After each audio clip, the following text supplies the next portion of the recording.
Hello everyone, this is Komal Srivastava and once again welcome back to my YouTube channel BioLife।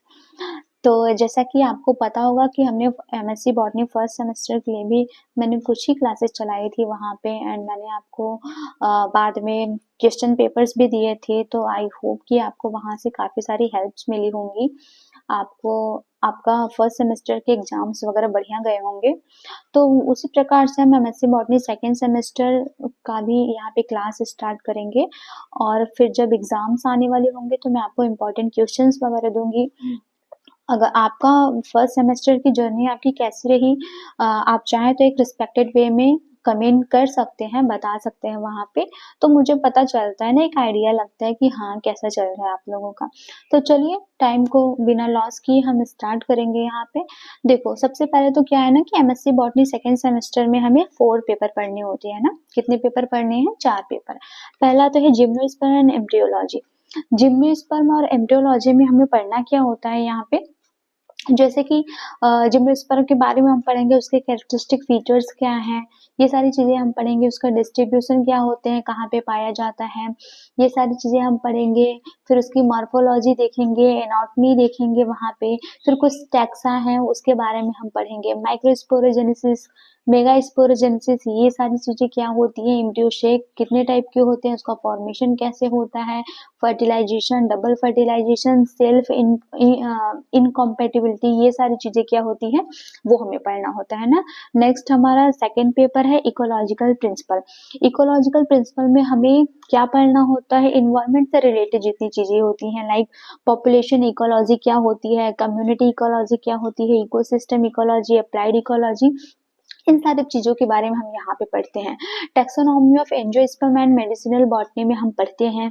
पहली बात तो इसका angiosperm का जो क्लासिफिकेशन मेन में दिया हुआ है उसके बारे में हम पढ़ेंगे।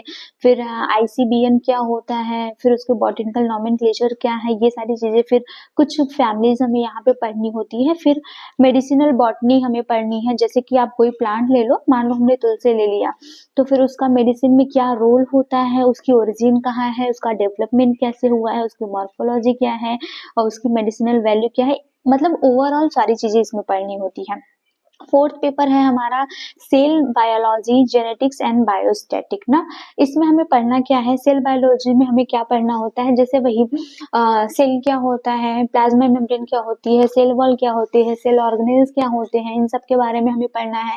एक्टिव ट्रांसपोर्ट क्या होता है ना, म्यूटेशन। फिर जेनेटिक्स में हम क्या पढ़ेंगे, म्यूटेशन, जीन म्यूटेशन क्या होता है, डीएनए के बारे में हम पढ़ेंगे। इनहेरिटेड ह्यूमन डिजीजेस क्या होती है, प्लांट टिश्यू कल्चर, और यहीं पे हम हार्डी वेनबर्ग का लॉ भी पढ़ते हैं, ये सारी चीजें। अब देखो एक बात क्या है ना कि ये तो होते हैं हमारे वैसे तो 5 पेपर दिए हुए हैं, लेकिन ये भी फोर्थ पेपर ही है। फोर्थ पेपर में आपको ऑप्शन है, आप चाहे तो सेल बायोलॉजी जेनेटिक्स ये पढ़ लो, या फिर आप चाहे तो एलिमेंट्री बायोटेक्नोलॉजी पढ़ लो ना। एलिमेंट्री बायोटेक्नोलॉजी पढ़ लो। एलिमेंट्री बायोटेक्नोलॉजी में क्या क्या चीजें हमें पढ़नी होती है, यहाँ पे बायोटेक्नोलॉजी पढ़ना है आपको, सिलेक्शन ऑफ जीन क्या होता है, जीन ट्रांसफर मेथड क्या होता है। मैम मतलब जो मुझे थोड़ी बहुत पता है मैं उसके बारे में अभी बता दे रही हूँ, एक आपको ओवरऑल व्यू दे दे रही हूँ कि हाँ ये चीजें हमें पढ़नी होती है वहां पे, है ना। डीएनए फिंगरप्रिंटिंग, प्लाज्मिड हो गया, जीन क्लोनिंग, जीन क्लोनिंग, जो वेक्टर्स होते हैं, जीन क्लोन करने के वेक्टर्स जो होते हैं वो सारी चीजें, जैसे और हाइब्रिडाइजेशन हो गया, ये सारी चीजें यहाँ पे पढ़नी होती है। तो हम स्टार्ट करेंगे सबसे पहले जिम्नोस्पर्म एंड एम्ब्रियोलॉजी से ना। तो ये वाला पेपर हम स्टार्ट करेंगे, जिसका सिलेबस मैं आपको दिखा दे रही हूँ, एक बार देखिए और फिर यहाँ से हम स्टार्ट करते हैं अपनी क्लासेस को। देखिएगा, ये जिम्नोस्पर्म एंड एम्ब्रियोलॉजी का सिलेबस है। इसमें हमें 4 यूनिट पढ़नी है। पहले यूनिट में हमें जिम्नोस्पर्म डिस्ट्रीब्यूशन, मतलब उसका हैबिटेट पास्ट में क्या रहा है और प्रेजेंट में कहाँ है, उसके बारे में हम पढ़ेंगे। फिर इसका क्लासिफिकेशन पढ़ेंगे, इकोनॉमिक इंपॉर्टेंट पढ़ेंगे। यूनिट सेकेंड में हमें पढ़ना है जनरल अकाउंट, इसके बारे में, इसके कैरेक्टरिस्टिक फीचर्स क्या होते हैं, मॉर्फोलॉजी से लेके एनाटॉमी तक पढ़ना है। मेल फीमेल कौन क्या होते हैं, स्ट्रोबिलस या स्पोरोफिली, ये सारी चीजें क्या होती हैं इसके बारे में हम पढ़ेंगे। फिर कुछ टैक्सा को लेके हमें इसके रिस्पेक्ट में पढ़ना है, जैसे साइकेडेल्स हो गए हमारे, कॉर्निफेरल्स हो गए, है ना, जिंकोएल्स हो गए, टैक्सेल्स हो गए, ये सारे हम पढ़ेंगे यहाँ पे।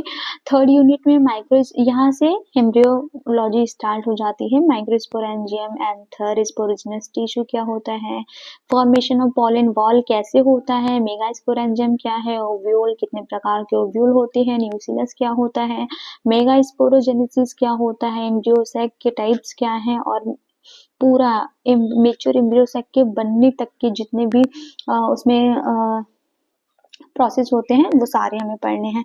फिर लास्ट यूनिट में हमें पढ़ना होगा फर्टिलाइजेशन, डबल फर्टिलाइजेशन क्या होता है ना, एंडोस्पर्म आप देख रहे हो, फर्टिलाइजेशन में क्या क्या बैरियर्स हो सकते हैं, एपोमिक्सिस क्या होता है, पार्थिनोकॉर्पी क्या होता है, मतलब ओवरऑल ये सारी चीजें हमें, डाइकॉट्स के एम्ब्रियोजेनी क्या होते हैं, ये सारी चीजें हमें पढ़नी है ना। तो हम यहाँ से स्टार्ट करेंगे जिम्नोस्पर्म एम्ब्रियोलॉजी।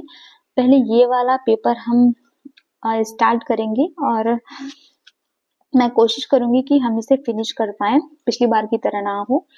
और मैं आपको इम्पोर्टेंट क्वेश्चंस भी यहाँ पे बता दूंगी। प्रीवियस सेमेस्टर में आपका एक्सपीरियंस होगा कि आपको कितनी हेल्प मिली है यहाँ से। तो चलिए जी स्टार्ट करेंगे हम अपने नेक्स्ट वीडियो से। मिलते हैं अपने नेक्स्ट वीडियो में। अगर आपको वीडियोस पसंद आती है, सेशंस अच्छे लगते हैं, नोट्स वगैरह अच्छे लगते हैं, एग्जाम में हेल्प मिलती है आपको, तो लाइक शेयर एंड सब्सक्राइब करना ना भूलिएगा। चलिए ठीक है, अच्छा, नमस्कार।